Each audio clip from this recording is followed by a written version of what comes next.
Assalamualaikum warahmatullahi wabarakatuh. Kita lanjut lagi materi stoikiometri.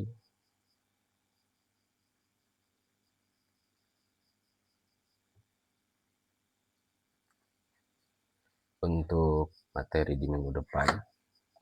Tapi sebelumnya saya mau sedikit memberikan informasi cara penggunaan kalkulator ya. Jadi banyak yang komplain, Pak, pakai kalkulator hasilnya sintak error.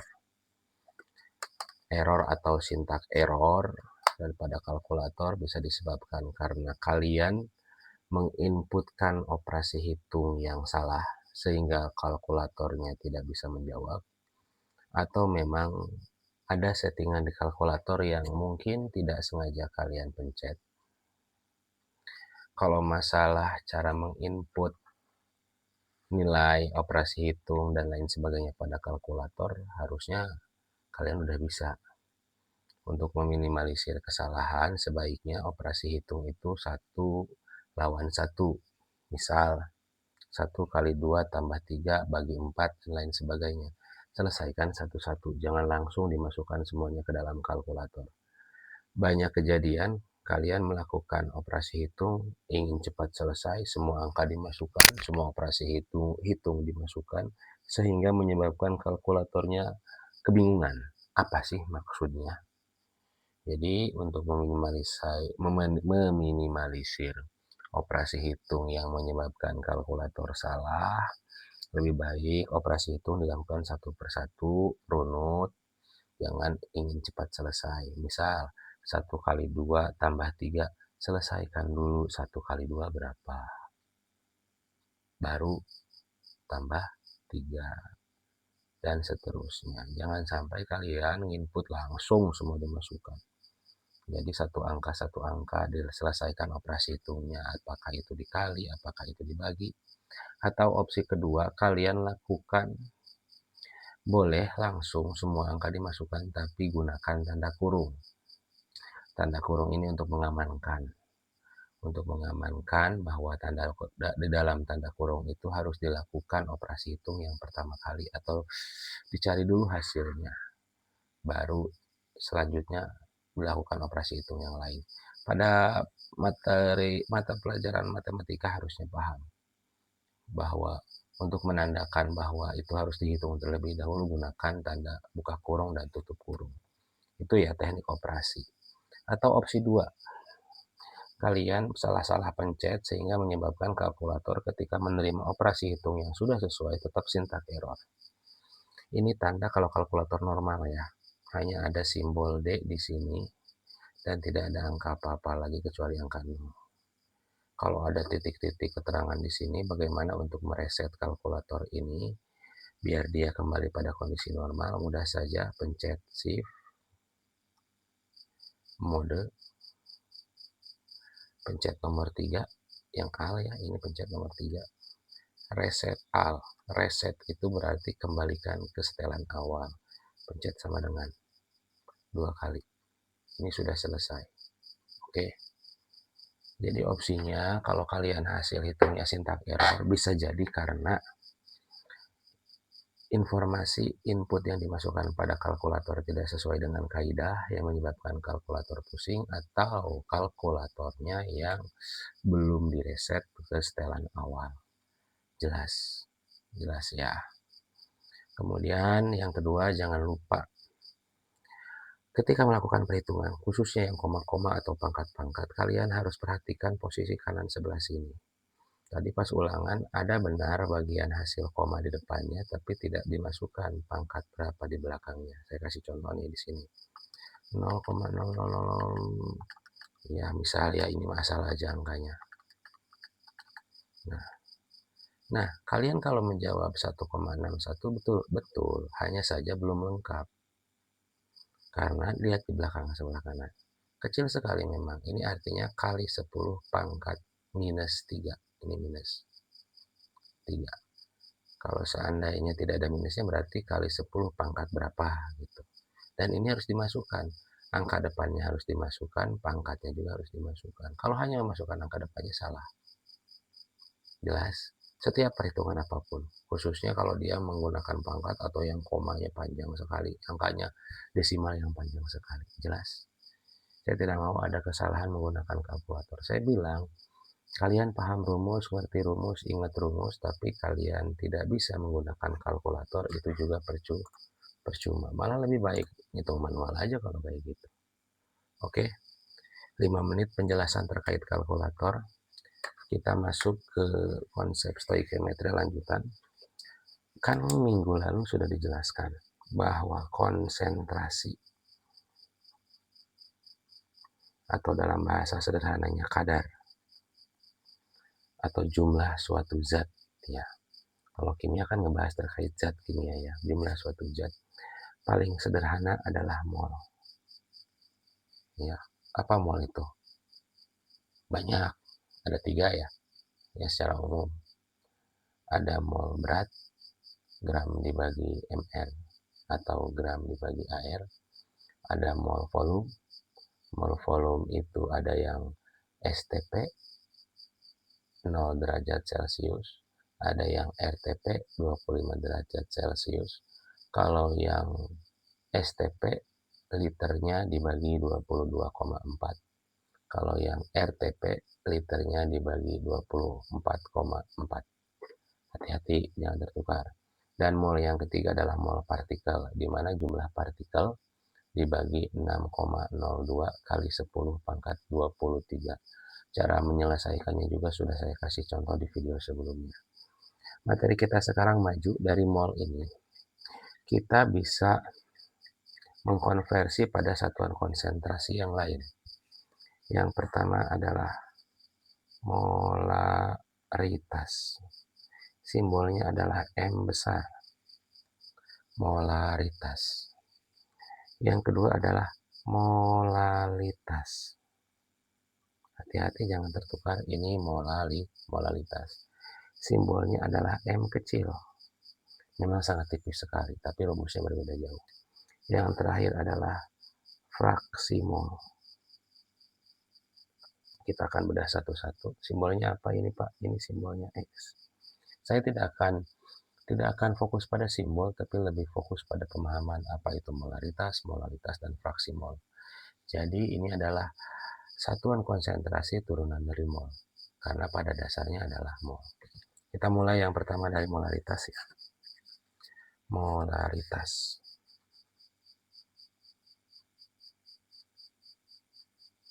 Molaritas. Rumusnya molaritas itu sama dengan mol zatnya, ya, dibagi liter. Liter siapa ya? Liter pelarut.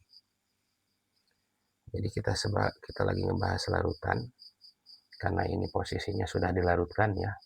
Jadi ini tuh konsentrasi dalam larutan. Apa sih larutan itu? Larutan itu suatu zat yang sudah dicampurkan dengan pelarut. Rata-rata pelarutnya itu air. Itu kalau polar. Kalau non polar pelarutnya minyak. Kalau polar air, kalau non polar minyak.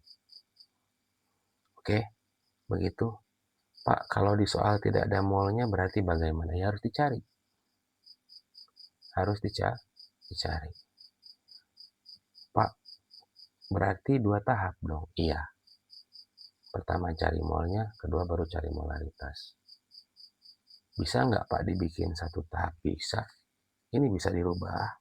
Kalau kalian ingin cepat, misalkan nggak mau 2 kali, 2 tahap, nyari mol dulu, baru nyari molaritas, kalian bisa meningkatnya menjadi molaritas sama dengan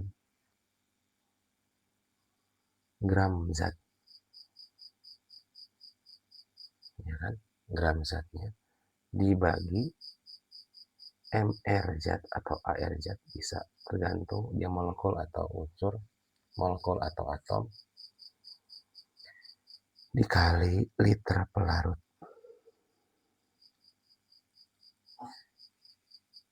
Begitu. Jadi kalau yang ini rumus utama, berarti kalian harus tahu molnya dulu.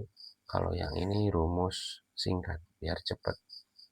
Biar kalian langsung masukkan semua data bisa dapat molaritas. Langsung contoh saja.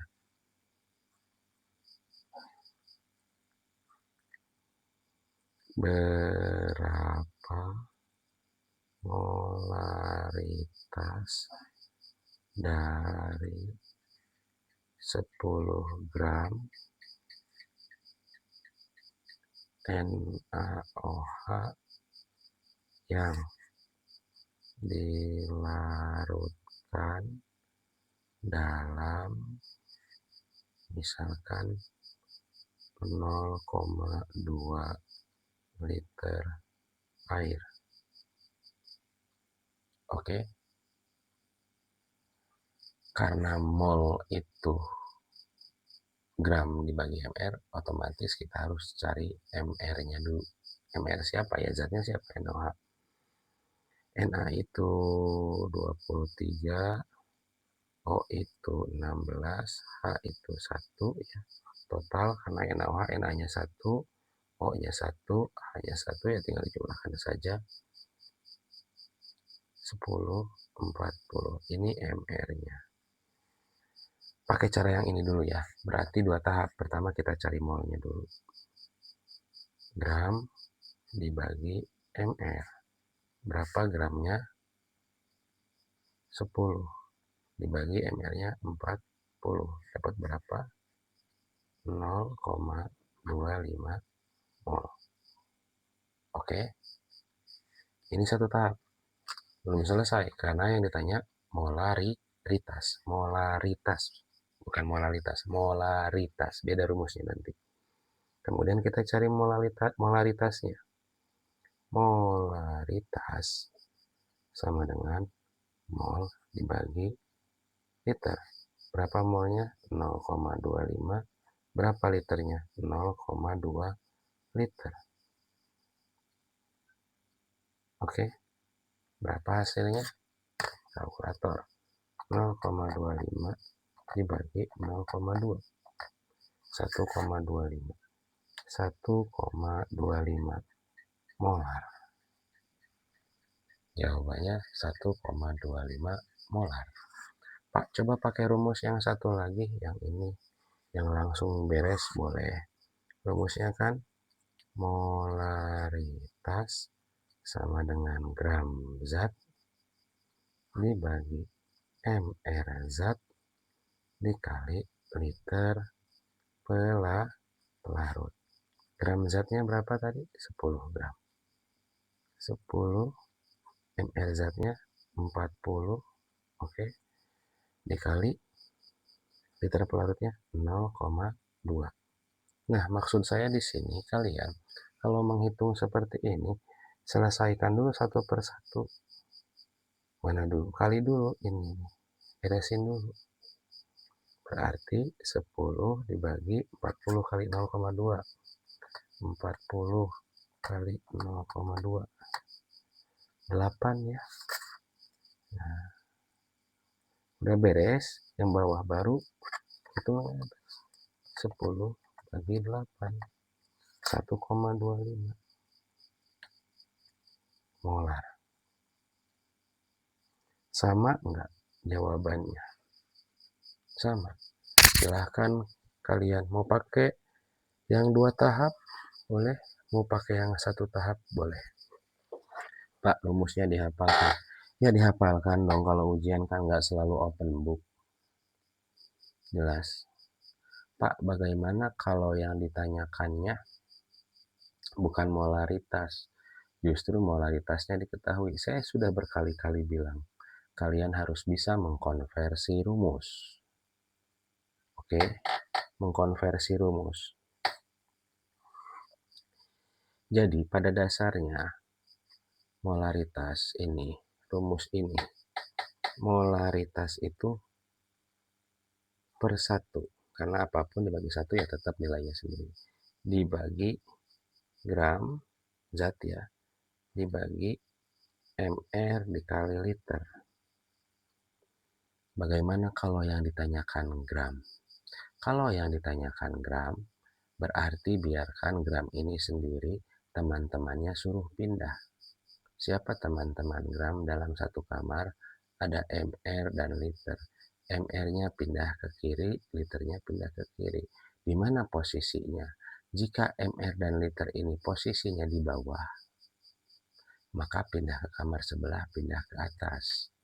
Jadi, untuk mencari gram, MR dikali liter dikali molaritas per 1 sama dengan gram. Ini kalau yang ditanya gramnya. Molaritasnya sudah dikasih tahu. Liter dikasih tahu. MR dikasih tahu atau kalian cari sendiri. Ini jika yang ditanyakan gram. Kalau yang ditanyakan liter gimana? Yang ditanyakan MR gimana, Pak? Ketika yang ditanyakan MR, ini posisi di bawah, bukan seperti gram yang di atas. Nggak akan bisa dicari. Maksudnya bukan nggak akan bisa dicari, sulit dicarinya kalau posisinya sebagai penyebut. Dia harus di posisi atas. Mana di posisi atas? Sudah pindahkannya kayak ini. Ini MR-nya sudah di posisi atas. Maka teman-temannya, liter dan molaritas harus dipindah ke kanan. Posisi di mana ini? Posisinya di atas. Pindah ke kanan, jadi di bawah. Maka untuk mencari MR, caranya berarti gram dibagi liter dikali molaritas. Tolong logikanya jalan. Logikanya jalan. Dibiasakan kalau ketemu soal langsung dihitung. Jangan kebanyakan ngelamun. Pak, saya nggak punya kalkulator. Ya usaha gitu, manual kek, pinjem kek, beli kek, terserah kalian. Ini mah dapat soal pasrah. Coba otaknya dibikin berpikir, jangan dibiarin diam. Pak, saya mah nggak minat di kimia. Jangan masuk IPA. Jangan masuk kelas A1, A2, pindah aja atuh.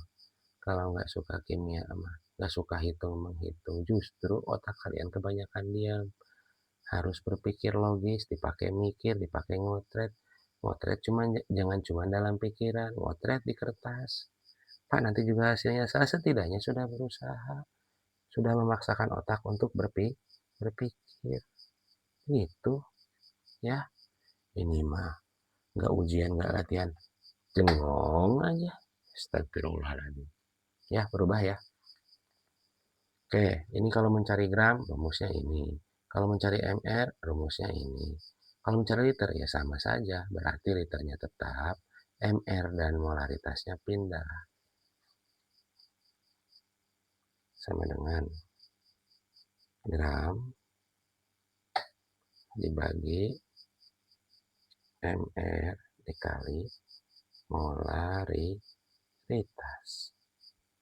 Pak, ini kan banyak rumusnya, harus dihafalkan.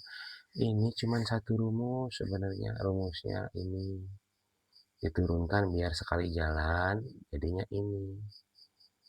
Kalau kalian sudah paham ini, sudah ingat ini, aman. Ketika ditanya yang lain, nah kuncinya adalah dengan menurunkan rumus atau merubah rumus. Yang awal rumusnya ini, ketika di soal yang ditanyakan bukan molaritas, misal ditanyakannya gram zat, atau yang ditanyakannya MR, atau yang ditanyakannya liter, rubah, turunkan rumusnya. Nih, saya udah ngajarin menurunkan. Posisinya atas bawah aja deh. Oke, jelas? Jadi, kalau di soal, tidak akan selalu saya tanyakan berapa molaritasnya. Bisa jadi berapa gramnya. Bisa jadi berapa MR-nya. Bisa jadi berapa liternya. Ya, jelas? Kalian harus bisa mengantisipasi kondisi seperti ini. Kalau level SMA atau Alia harusnya sudah bisa berpikir logis dan analitis. Itu saya kira cukup ya untuk molaritas. Kita lanjut nanti untuk molaritas ya. Terima kasih. Wassalamualaikum warahmatullahi wabarakatuh.